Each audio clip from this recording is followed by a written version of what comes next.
Di kula terangno nggih cara madzhab Abu Hanifah banyu iku ora iso najis. Wis pokoke banyu ku nyucekno dadi ora iso napa? Najis. Tapi kalau dalam madzhab Syafi'i itu air yang tidak sampai 2 kolah.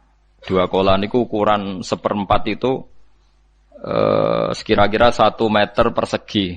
Berarti kiri kanan atas bawah niku napa? 1 meter. Niku pun 2 napa? Kolah. Niku nak cari Imam Syafi'i, jika air sebelum 2 kula itu kena najis sedikit, rubah atau tidak rubah najis. Ya. Tapi kalau terlalu banyak, meskipun kena macam-macam tidak nopo, tidak najis. Terus ila mata ghayyara kecuali yang rubah. Di misalnya ada limbah, ada kubangan besar gitu yang beribu-ribu liter, tapi kok warnanya sudah warna coklat, ya kayak tinja macam-macam itu dihukumi nopo? Najis. Tapi wis macam-macam malah madhab dalam air. Tapi saya pastikan itu madhab ulama. Saya pastikan itu madhab ulama. Kalau teks hadisnya begini nih, monggo nak jiran api latihan ijtihad, nggak menyesatkan ya apa-apa, sementing ini latihan. Ya. Jadi di Medina, ini hadis di Musnad Ahmad. Di Madinah itu ada sumur, bukan sungai loh. Saya ulang lagi sumur, bukan sungai. Kalau sungai itu konotasinya kan luas, panjang, mengalir. Ini sumur, bener-bener apa? Sumur. Sumur, ya gedene sumur enggak sepiro. Nabi itu wudu di situ, terus diingatkan, ya Rasulullah, itu sumur dulu, zaman sebelum engkau datang, sebelum ada Islam di sini, dipakai pembuangan jifah, batang anjing, dan nyuwun sewu kotoran orang haid. Ya, kotoran orang haid. Terus saat itu Nabi ngendikan alma tahurun la yunajjisuhu syai'un, kata Nabi, yang namanya air itu menyucikan, tidak pernah bisa kena najis ya. Alma tahurun la yunajjisuhu syai'un. Terus Nabi wudu. Ya sudah begitu. Ya sudah begitu sampai rasa bojiro-jiro no. Alhamdulillah hadisnya ngono. Ya kan ya, paham kan ya? Mana nak sampean ditangkleti. Kulon sering ditanya sama orang-orang Jakarta, Gus, saya ini punya air langganan PDAM, itu dikelola dari sungai ini. Padahal sungai ini mulai tinja sampai sapi tank macam-macam ya ke situ semua, Gus. Terus gak baunya karena kaporit. Itu gimana itu, Gus? Suci ndak itu? Terus saya tanya, lah kamu pakai ndak? Ya sudah pakai, tapi tetap tanya hukumnya. Itu kan seperti yang di Jakarta itu kan misalnya yang diolah itu kan sungai macam-macam tuh, lah itu yang limbah keluarga ya kalau untuk nyuci piring nggak apa-apa. Sapi tank macam-macam kan ke situ juga. Ya kan ya, cara kok istihad ya. Karena kalau menurut Syafi'i 2 kolah pun tidak ada pengaruhnya kalau terlalu banyak apa? Bahan yang apa? Najis, yang limbah itu yang najis. Ya jelas najis ya. Kalau teletong sapi kan ijek ono intikal madhab, rausul makul tohir. Kotoran hewan suci itu suci. Masih banyak madhab yang mengatakan bahwa kotoran barang suci itu suci, masih bisa intikal. Kalau kotoran manusia itu lebih kriminal, nggak ada madhabnya itu. Jadi kotoran wedhus iku ono ulama sing darani suci, tapi nek kotoran ruhin gak ono. Nah, itu kan repot. Makanya kata sebagian ahli hadis, sebaiknya hadis itu tidak usah diistihati, pokoknya Nabi ngendikan begitu gitu. Ya sudah orang terus ya sudah begitu. Paham gitu. Terus seperti di sini misalnya yang di sini Gajah Wong itu kan atasannya sana mulai kali Code kan wong macam-macam. Mulai wong buang kotor air besar, air kecil kan lewat semua. Macam-macam. Makanya masalah air itu pokoknya sifatnya air itu ma'an tahura, sifatnya air itu mensucikan. Mensucikan itu 2 dalam mazhab Syafi'i itu. Air dan tanah. Ya, air dan tanah. Terus sama Abu Hanifah ditambah 1. Ini kalau sampean coba tidak apa-apa, api. Makanya kalau ada boto, cara kene apa Mus? Boto ya. Boto bangunan apa? Boto. Itu kan kebanyakan kan kadang kan tipak buahan pletong itu kan ya. Terus dipakai boto. Dicampur-campur, diulet-ulet. Terus dadi napa? foto. Cara madzhab Syafi'i tetap najis, dipakai masjid tidak bisa karena sebagian bahannya dari apa? Najis. Cara madzhab Hanafi suci karena sudah dibakar. Karena api itu termasuk alat mensucikan. Alasannya Imam Abu Hanifah, orang yang fasik-fasik itu nanti disucikan pakai api neraka. Berarti api itu bagian dari alat mensucikan. Jadi misalnya Ruhin mau sholat dibakar, sholat suci gitu. Karena api itu mensucikan. Buktinya orang-orang yang masuk neraka nanti sebelum masuk surga kalau disucikan dengan api. Mana ada di neraka disucikan pakai air? Artinya kalau ada batu bata itu yang dipakai dari najis ya kemudian dibakar itu berarti cara mazhab Hanafi suci. Alhamdulillah tuh. Jadi kita bikin masjid nyaman karena bahannya dianggap apa? Suci. Lewat apa? Lewat apa? Api tadi dia dibakar. Tapi yang ngeri ya. Nggih. Ben sampean ngerti mazhab gitu. Terus saya memang tak niati setiap saya ngaji entah 1 2 tak sisipkan hukum fikih karena fikih ini yang kita alami keseharian. Nggih, fikih ini yang kita alami napa? Keseharian. Makanya saya minta teks hadis tadi jangan rubah. Pokoknya ada sumur loh, tidak sungai. Sumur itu kan airnya tenang, tidak ngalir. Nyatanya Rasulullah sudah dilapuri. Ini batang-batang anjing dan bekas orang-orang haid, ya kotoran haid itu dibuang di situ ya Rasulullah. Terus Nabi menjawab, alma la yunajjis, alma utahurun la yunajjisuhu syai'un. Terus orang-orang Syafi'iyah mentahmilkan dalam bahasa ijtihad itu dianggap itu mungkin sumurnya terlalu besar dan airnya terlalu apa? Banyak sehingga kotoran-kotoran itu tidak merubah warna. Tapi kata yang lain-lain masa yang bener aja gitu, masa banyu diam dimasuki kotoran gitu tidak nopo rubah. Lah itu ya itulah ijtihad. Ijtihad itu ya. Ijtihad itu guyonannya kan gitu. Pendapat saya benar mungkin salah, pendapat Anda salah mungkin apa? Benar. Karena ya sama-sama mirip-mirip itu untuk menganalisis itu. Yang jelas Allah mensifati air itu ma'an tahura, bahwa air itu punya sifat dasar mensucikan. Wah nek cara kula niku asal tidak terlalu ketok najis ngoten niku. Kaya PDAM ngoten niku. Engger gak ambu taek terus gak ambu apa nek suci ngoten mawon. Tapi kan asal usulnya di sana najis gini. Asal usul barang kok repot. Kula sering dibantai tiang-tiang sing terlalu napa was-was. Tapi jelas saya tahu sendiri. Sapi teng itu ngalir ke sungai gini-gini saya tahu sendiri. Tak jawab, saya juga tahu sendiri dari langit itu langsung air turun. Jadi artinya kalau dia melihat sisi najis ke sapi teng, kamu melihat sisi dari gunung Merapi, dari langit kan langsung turun. Jadi kalau eling najis saya tak eling suci ini kan saya gitu. Dia ngilingi yang sisi najisnya dari apa? Limbah apa? Keluarga. Wa anzalna minas sama ma'an tahura. Air itu mensucikan. Nah, terus kedua masalah fikih yang saya jelaskan di sini, tahur itu sifat mubalaghah dalam madhab selain Syafi'i. Saya ulang lagi ya. Kula warai lughat ya. Kalau orang biasa terima kasih disebut syakir, disebut apa? Syakir. Kalau terlalu banyak terima kasih disebut apa? Syakur. Kalau kadang memaafkan disebut ghafir, orang yang memaafkan. Kalau sering memaafkan disebut ghafur. Jadi dalam disiplin lughat, kalau wazan fa'ul itu berarti menunjukkan terulang-ulang. Paham nggih Pak? Apa? Terulang-ulang. Sehingga mazhab selain Syafi'i mengatakan air satu ciduk kan ya. Dipakai wudu, setelah itu mustakmalnya dipakai lagi boleh. Mustakmalnya dipakai lagi boleh. Alasannya fa'ul itu mubalaghah gitu loh. Jadi sesuatu yang terulang. Paham ya? Saya ulang lagi ya. Tahur itu kan wazannya fa'ulan. Tahuran berarti wazannya fa'ulan. Fa'ulan itu berarti ikut wazan mubalaghah. Kalau ghafir mengampuni, kalau ghafur sering mengampuni. Syakir terima kasih, kalau syakur sering terima kasih. Berarti kalau tahir suci, kalau tahur sering mensucikan. Nah, makanya selain Syafi'i mengatakan air asal suci mensucikan, dipakai berkali-kali tetap suci mensucikan. Artinya tidak ada mustakmal, ya, tidak ada apa? Tapi kalau dalam mazhab kita kan sekali bekas wudu mustakmal, bekas junub mustakmal karena sudah pernah dipakai sesuci. Nah itu mazhab kita. Madzhab Syafi'i. Sampeyan anut di pokoke kula cerita. Kula cerita sama nak kedesek nggih nganggo sing gampang mawon. Dadi gampang kan.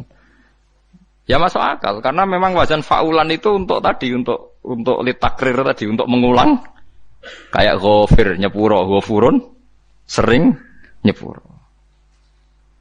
Paham ya? Makanya orang itu kalau zalim itu ya zalim, kalau zalum banget zalime. Makanya disebut Quran wa kanal insanu zaluman jahula. Zalim itu zalim biasa, zaluman banget zalime. Jahil itu goblok biasa, jahulan banget gobloke. Berarti kalau tohuron banget nyuciin berarti diulang-ulang. Makanya mazhab lain mengatakan air itu tidak ada mustamal. Dan saya kadang ya intikal mazhab begitu. Nah intikal gimana? Coba kalau di hotel itu mustamal. Hotel itu kan kotaannya cilik tuh kan. Tahu nggak hotel mari ruhen. Kotaannya cilik. Terus kalau kita misalnya junub atau apa pakai ciduk itu kan tetap nyiprat Tomus. Nyiprat kena banyu di kotak yang cilik. Jadi kalau gak intikal mazhab pusing kan kita. Iya kan? Terus kemudian intikal lah ya suci guys. Takoki pangeran, kok gue bolak-balik intikal mazhab Gusti.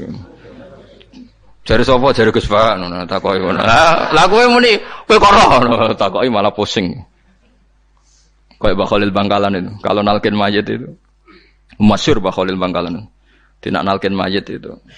Yo kan yo, aku sibuk urusanku akeh. Kok takoki malaikat ngenteni Mbah Khalil tinggal mire. Sing ngono tok. Nalkin meneh. Ya dia soalnya nak takoki malaikat marbuka manabiuka ngenteni ketuane. Maksudnya ngenteni dekne. Ya sudah ditinggalin. Ya orang ditakoki wong dekne orang kabudut. Pokoke diwarai kabeh. Nah, terakhir beliau rodok modern. Ngenteni ketua rombongan pokoknya.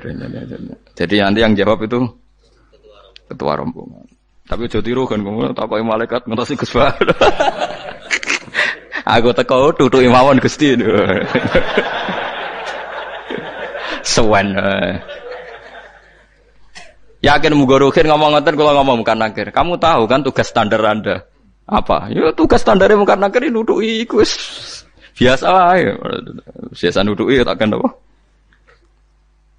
Nah itu mungkin guyone wali ku jek mungkin. Kadang orang itu engkar ndak bisa. Yaitu tadi piye wae resmi teksnya Allah tu yaumana kullu unasim bi imamihim. Nanti manusia dipanggil itu per ketuanya. Bukan per individu kesuwen. Jadi ada teori itu yang mungkin benar. Ya, teori itu yang mungkin benar karena kita nanti di mahsyar juga dipanggil ketuanya dulu. Jadi ya ma'asyarus Syafi'iyah, terus Imam Syafi'i disuruh maju ya ma'asyarul Malikiyah. Karena ketua ini nanti yang menciptakan mazhab. Karena ada pepatah an-nasu ala dini mulukihim. Manusia itu ngikuti tradisi ketuanya. Lagi coba orang Indonesia mbok bodoh mbok ora mbok pinter mbok ora ngger Abu Bakar ya radhiyallahu anhu. Coba kalau tradisinya Syiah, mungkin Abu Bakar laknatullah alaih kan gitu. Ya kita tidak tahu begitu. Akhirnya kita ketiban apik karena menghormati apa? Sahabat. Artinya ketua itu penting, menciptakan suasana ketua itu penting. Coba kalau tanpa ketua, mungkin kita tidak punya tradisi. Makanya dipanggil itu ketuanya. Paham? Makanya sampean milih ketua itu yang benar. Setidaknya orang ikhlas, misalnya rapati bener, penting ini ikhlas. Ngeri itu kalau pas sampean dipanggil nunjuk ketua itu, kemudian ketua partai, wah panggil pangeran bingung kan? Ketua sopo nyebut ketua partai, waduh, ketuaane partai dia celok pangeran Melayu, wah ngadepi pangeran meriang tetep. Paham gitu? Jadi nanti sampean itu ditanya itu lewat nopo? Lewat nopo ketua. Terus ketua nanti itu ngecek ada nur yang dipakai alamat dia ngikuti tindak. Nah, yang paling ngeri ya termasuk Rasulullah. Rasulullah itu nanti pakai standar itu. Inna ummati yut'auna yaumal qiyamati hurran muhajjalin min atharil wudu. Itu kan ada tanya jawab sama sahabat. Kata Rasulullah, kamu tidak usah khawatir kalau saya meninggal. Meninggal saya itu baik.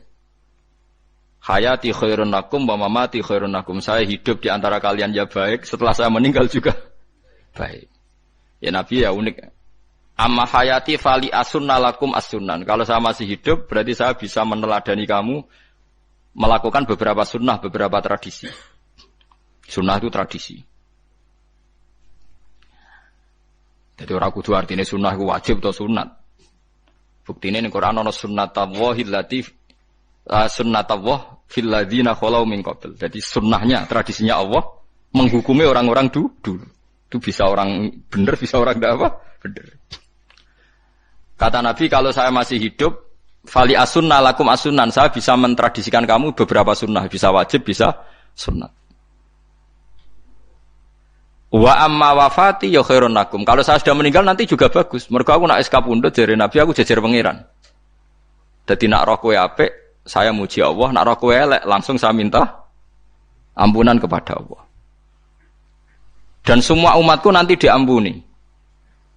Terus Nabi mulai menangis, tapi ada beberapa masalah. Ketika orang-orang itu ternyata umatku, mau saya ajak ke surga, kata Tuhan, kata Allah, innahum qad ahdatsu ba'dak. Mereka ini bikin aturan aneh-aneh setelah kamu Muhammad. Terus fa'aqulu suhqan ya sudah kalau gitu tak tinggal ke surga, tidak ikut masuk surga. Nah, kemudian ulama berdebat ahdatsu itu apa? So, ada yang itu bid'ah gitu. Macam-macam. Kalau ulama sunni ahdatsu itu ya bid'ah ibadah mahdhah. Jadi misalnya orang melakukan sholat zuhur kok 6 rakaat itu kan wong nganggur papat ae kesel kok malah muni 6 itu. Utawa duhur kok mau 3 rakaat itu kan ya itu bid'ah. Karena ibadah mahdhah. Tapi kalau masalah sosial itu fleksibel. Fleksibelnya adalah misalnya dulu Nabi naik unta, orang yang anti bid'ah juga naik Innova. Padahal dulu naik unta. Orang-orang yang poligami itu ya tidak nunggu istri pertama mati. Padahal dulu Nabi poligami setelah Sayyidah Khadijah meninggal. Ya mereka baik-baik saja. Alasannya poligami sunnah Rasul. Padahal nak detailnya sunnah Rasul poligami setelah istri pertama meninggal. Jadi kayak Rohin itu belum boleh. Istrinya kan masih hidup 2 dia. Tapi sudah.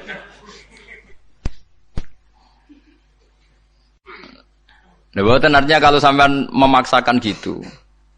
Sampean kalau enggak percaya saya bacakan ayat. Wal khailah wal bighola wal hamira litarkabuha wazina. Kamu bisa naik kuda, naik unta, naik himar. Setelah kamu naik dan kamu tenang di atas punggungnya, litastawu ala zuhuri, summa tazkuru ni'mata rabbikum idza stawaitum alaihi wa taqulu subhanalladzi sakhkhara lana hadza ma kunna lahu mukrinin.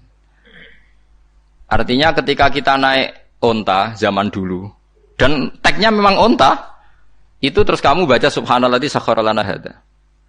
Apakah sekarang kesunatan baca itu kalau yang ditumpai unta, sehingga kalau yang naik Innova tidak usah baca itu? Gitu.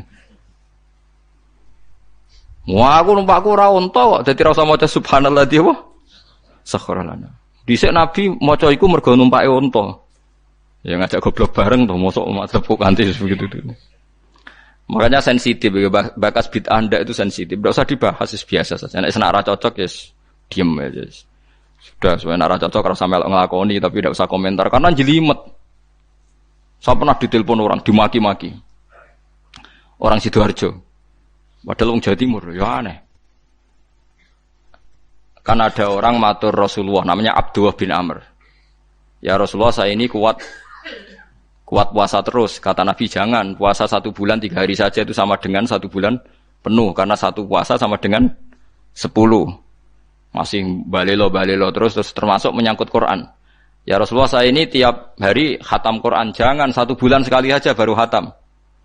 Enggak ya Rasulullah, saya ini ingin sering khataman. Ya sudah kalau gitu seminggu sekali, sab'al layal. Saya lebih kuat ya Rasulullah, 3 hari. 3 hari saja khatam sekali. Iqra'hu fi salasin, kata Nabi. Ya Rasulullah, saya lebih kuat ketimbang itu. Tidak ada yang lebih baik ketimbang itu, kata Nabi. Kemudian orang itu anti semaan, karena semaan itu kan 1 hari khatam. Faham ya? Maksudnya hadis tadi yang di Bukhari dipakai dalil anti apa? Semaan, karena semaan itu 1 hari apa? Khatam. Lewat telepon pertama lewat santri saya, terus lama-lama lewat telepon. Terus saya tanya, kamu bacanya hadis kira-kira sama saya banyak mana? Kayaknya banyak jenengan. Terus saya tanya, betul Nabi menyuruh khatam tiap 3 hari? Ya. Betul Nabi nyuruh khatam tiap 1 bulan? Ya. Ya sudah, lakukan saja. Anda sering enggak khataman tiap 3 hari? Tidak pernah, setahun aja tidak mesti. Lah iya kalau Nabi melarang baca Quran tiap hari kamu setuju, tapi Nabi nyuruh tiap hari khatam kamu tidak setuju. Enggak apa-apa, kamu anti semaan enggak apa-apa, tapi lakukan perintah Nabi tiap 3 hari khatam. Menang deh. Jadi lah itu maksud saya. Anda tidak apa-apa milah-milah bid'ah sesuai versi Anda, pemahaman Anda, tapi yang fair. Kalau Anda anti semaan ya harus tiap 3 hari khatam karena dawuh Nabi iqra'hu fi kulli salasin. Enggak juga kan mereka juga orang yang enggak jarang baca. Jarang baca apa? Lah itu enggak fairnya di situ. Makanya nggih biasa mawon. Cuman semaan apal Quran wis semaan. Nah apal Quran ya wiridan, malah lucu to apal Quran kok semaan. Yes ngono ae apal ya nyemak kan, kok kesel ya mulai. Jadi bang nyemak sampai gremeng. Bariku mangan entek akeh malah lucu. Wong nyemak yo do kurang ajar. Jajal kok nyemak kifa delok ngarep mbek guri tok, gres kembar ya wis. Aku serah kelakuane wong nyemak. Kan dekne ra apal kan ya. Biasane nyegat guri to. Kok agar gurine kembar pojok ya. Wis. Kok agar gurine pojok kembar. Ya sing semaan akhire pinter sing maca kembar gurine.